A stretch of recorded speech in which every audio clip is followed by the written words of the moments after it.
সকাল গড়িয়ে দুপুর, দুপুর গড়িয়ে বিকেল, বিকেল গড়িয়ে সন্ধ্যা হলেও এখনো শাহবাগ যে সড়ক অর্থাৎ শাহবাগ মোড় অবরোধ ছাড়েননি জুলাই আন্দোলনে যারা আহত হয়েছেন সে সকল ব্যক্তিরা। মূলত তিনটি দাবি নিয়ে তারা এখনো শাহবাগ মোড়ে অবস্থান করছেন এবং অপরদিকে যান চলাচল একেবারে বন্ধ রয়েছে এই শাহবাগ সড়কটিতে।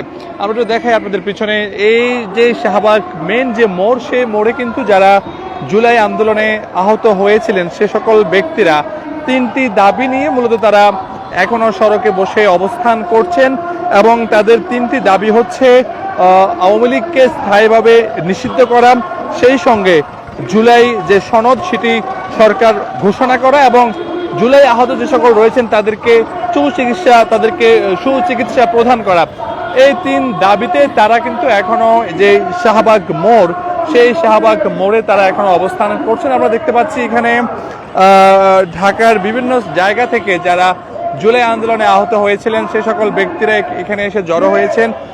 সেই সংখ্যাটা এখন কিছুটা আবার বেড়েছে, যদিও দুপুর থেকে সেটি ছড়িয়ে ছিটিয়ে অনেকে ছিলেন তীব্র রোদের কারণে, কিন্তু এখন যেহেতু সন্ধ্যা প্রায় ছুঁই সেই দিক বিবেচনা করে কিন্তু যারা ছড়িয়ে ছিটিয়ে ছিলেন তারা কিন্তু একে একে এসে আবারও তারা এখানে মিলিত হচ্ছেন এবং তারা তাদের যে তিনটি দাবি সেই দাবিগুলো তারা বারবার পেশ করছেন। আমরা দেখেছি কয়েকবার আইন শৃঙ্খলা বাহিনীর সদস্যরা তাদেরকে বোঝানোর চেষ্টা করছেন যাতে তারা সড়কটি ছেড়ে দেন, কিন্তু আমরা দেখেছিলাম যে তাদের যে অবস্থান সেই অবস্থানে তারা এখনো অনড় রয়েছেন। তারা বলছেন যতক্ষণ না তাদের দাবি পূরণ হবে ততক্ষণ পর্যন্ত তারা এই শাহবাগ মোড় ছাড়বেন না। দর্শক, আমরা দেখতে পাচ্ছি এখনো আইন শৃঙ্খলা বাহিনীর সদস্যরা তাদেরকে বোঝানোর চেষ্টা করছেন, কিন্তু তারা এখনো তাদের যে দাবি সেই দাবিতে তারা অনড় রয়েছেন। তারা একটু দেখাই আপনাদের, আমরা যদি দেখাই একটু শাহবাগের যে গুরুত্বপূর্ণ যে মোড়টি, সে মোড়ে কিন্তু চারদিক থেকে এসে গাড়ি মিলিত হয়, কিন্তু আমরা যদি আপনাদের দেখানোর চেষ্টা করি নিশ্চয়ই আপনারা দেখতে পাচ্ছেন ক্যামেরায় যে এটি হচ্ছে ঢাকা বিশ্ববিদ্যালয়ে যাওয়ার যে সড়ক, সেই সড়ক সেটিও কিন্তু একেবারে ফাঁকা রয়েছে এবং যারা জুলাই আন্দোলনে আহত ব্যক্তিরা রয়েছেন তারা কিন্তু সেই সড়কটিতে একটি টুল বসিয়ে তারা বসে রয়েছেন এবং ওখানে ব্যারিকেড প্রদান করে সে সকল জায়গায় তারা রয়েছেন। এবং আমরা দেখতে পাচ্ছি এখনো কিন্তু আইন শৃঙ্খলা বাহিনীর সদস্যরা যারা রয়েছেন এই জুলাই আন্দোলনের আহত ব্যক্তিদের সঙ্গে বারবার পুলিশ কথা বলছেন, তাদেরকে সড়ক ছেড়ে দেওয়ার জন্য অনুরোধ করছেন। তারা কিন্তু এখনো সড়ক ছেড়ে পাচ্ছি, এখানে পুলিশ সদস্যরা তাদেরকে অনুরোধ করছেন।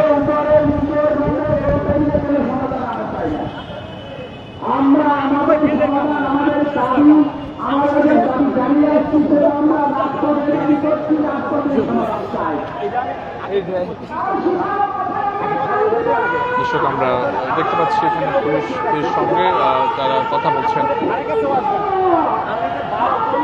স্যার শুনেন, আপনি যে কখনো আসি গল্পের কথা কইছিলেন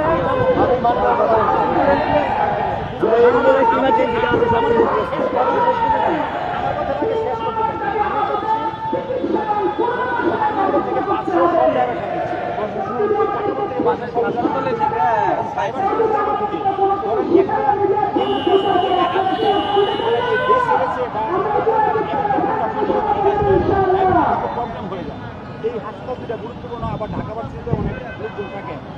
আপনারা যদি আমাকে শুধুমাত্র বামের ধরেন, বামের যে লেফট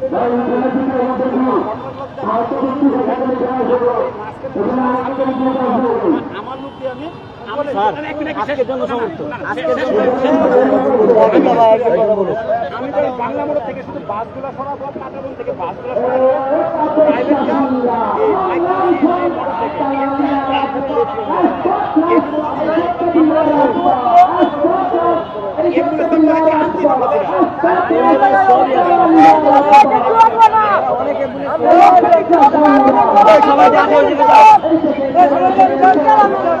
দর্শক, যে আইন শৃঙ্খলা তাদেরকে বোঝানোর চেষ্টা করছেন যে দু একটি সড়ক ছেড়ে দেওয়ার জন্য, অর্থাৎ ব্যক্তিগত যে গাড়িগুলো আছে সে সকল গাড়ি ছেড়ে দেওয়ার জন্য তারা অনুরোধ করছেন এবং বাস তারা অন্য সড়ক দিয়ে ঘুরিয়ে দিবেন। কিন্তু যারা জুলাই আন্দোলনে আহত ব্যক্তিরা রয়েছেন তারা বলছেন যে তারা এই মোড়টিতে অবস্থান করবেন এবং সেই সঙ্গে তারা কোনো সড়ক ছাড়বেন না বলেও তারা বলছেন, এবং অ্যাম্বুলেন্স যেগুলো আছে সেই সকল অ্যাম্বুলেন্সগুলো কিন্তু তারা ছেড়ে দিচ্ছেন, তারা পুলিশকে এমনটি জানাচ্ছিলেন। আমরা দেখতে পাচ্ছি পুলিশ তাদেরকে বোঝানোর চেষ্টা করছেন, এবং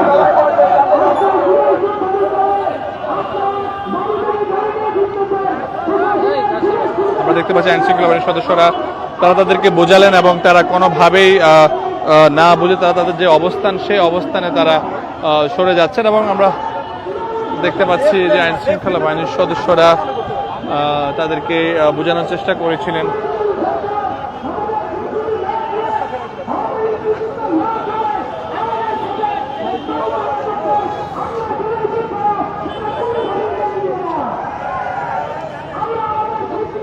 আমরা দেখেছিলাম, আমরা তাকে বোঝানোর চেষ্টা করেছিলাম, আসলে ঠিক তারা কি অ্যান্সার দিচ্ছে আপনাদেরকে এখন পর্যন্ত? তারা মানে না, তারা দিবে না। এখন তারা যদি তারা দিতে যাচ্ছে না আর কি, তা আমি চাচ্ছিলাম যখন তোকে লেফট লেনটা চালু হলে আমরা তোকে ছোট ছোট গাড়ি বা হাসপাতালের রুগীগুলো এগুলো আমরা ইয়ে করতে পারতাম। এখন তারা দেখে কতক্ষণ থাকে। আপনার কোনো বিশেষ ব্যবস্থা নেওয়ার কোনো নির্দেশনা আছে কিনা এখন পর্যন্ত তাদের উপর?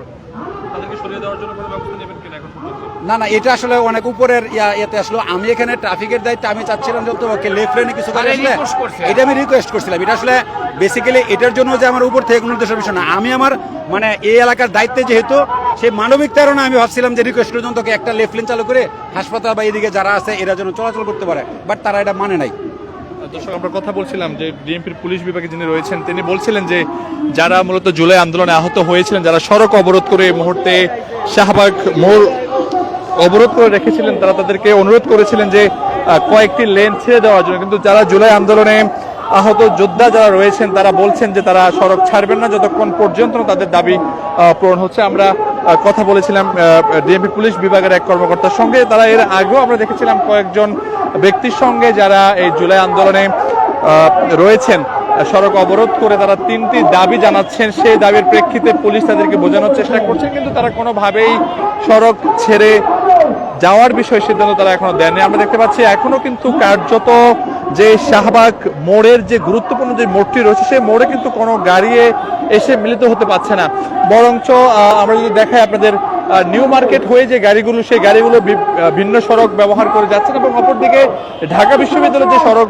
রয়েছে সেই সড়কে কিন্তু কোনোভাবেই গাড়ি প্রবেশ করতে পারছে না। এবং সেই সঙ্গে যদি দেখাই আমরা আপনাদের মৎস্য ভবনের যে রাস্তা সেটিও কিন্তু একেবারে ব্যারিকেড দিয়ে বন্ধ করে রাখা হয়েছে, এবং সেই সঙ্গে বাংলা মোটর কারওয়ান বাজার দিকে যে রাস্তাটি রয়েছে সেটিতেও আমরা ব্যারিকেড দেখতে পাচ্ছি। আমরা কয়েকজন যারা জুলাই আন্দোলনে আহত হয়েছিলেন তাদের সঙ্গে কথা বলেছিলাম, তারা বলছিলেন যে যতক্ষণ না তাদের যে 3টি দাবি সেই দাবি বাস্তবায়িত না হবে ততক্ষণ পর্যন্ত তারা এই সড়ক ছেড়ে যাবেন না।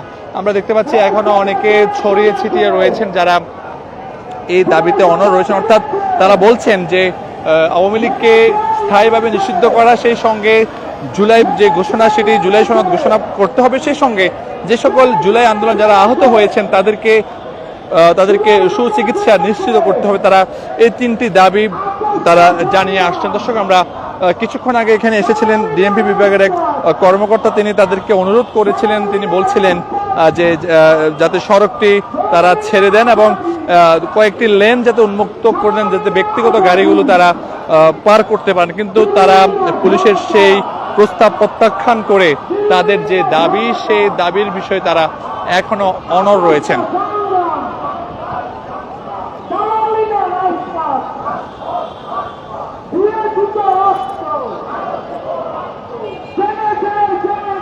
দর্শক, আপনারা দেখছেন সমকাল লাইভ, যুক্ত রয়েছে এই মুহূর্তে আমি রবিউল রাজু এবং দেখানোর চেষ্টা করছি সবশেষ শাহবাগের যে চিত্র সেটি আপনাদের দেখানোর চেষ্টা করছি সমকাল লাইভে। এবং দেখতে পাচ্ছেন যে এখনো যারা জুলাই আন্দোলনে আহত হয়েছেন ঢাকা সহ ঢাকার বিভিন্ন জায়গা থেকে তারা এসে এখানে মিলিত হয়েছেন, এবং একটু দেখানোর চেষ্টা করছি আপনাদের অনেকে হুইল চেয়ারে করে এখানে যারা আহতরা আছেন তারা কিন্তু এসে বসে রয়েছেন, এবং আমরা যারা নানাভাবে আহত হয়েছেন সে সকল ব্যক্তিদের আমরা এখানে দেখতে পেয়েছি।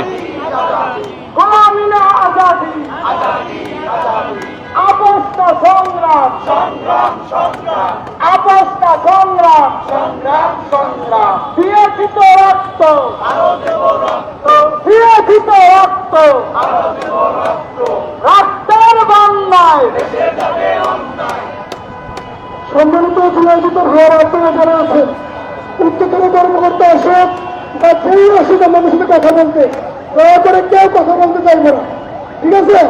কথা বলতে হলে ধরেন হিন্দু ভাই আছে, দুলাল ভাই আছে, আরমান ভাই আছে, বা যারা আছে কথা বলার মতো, যাদের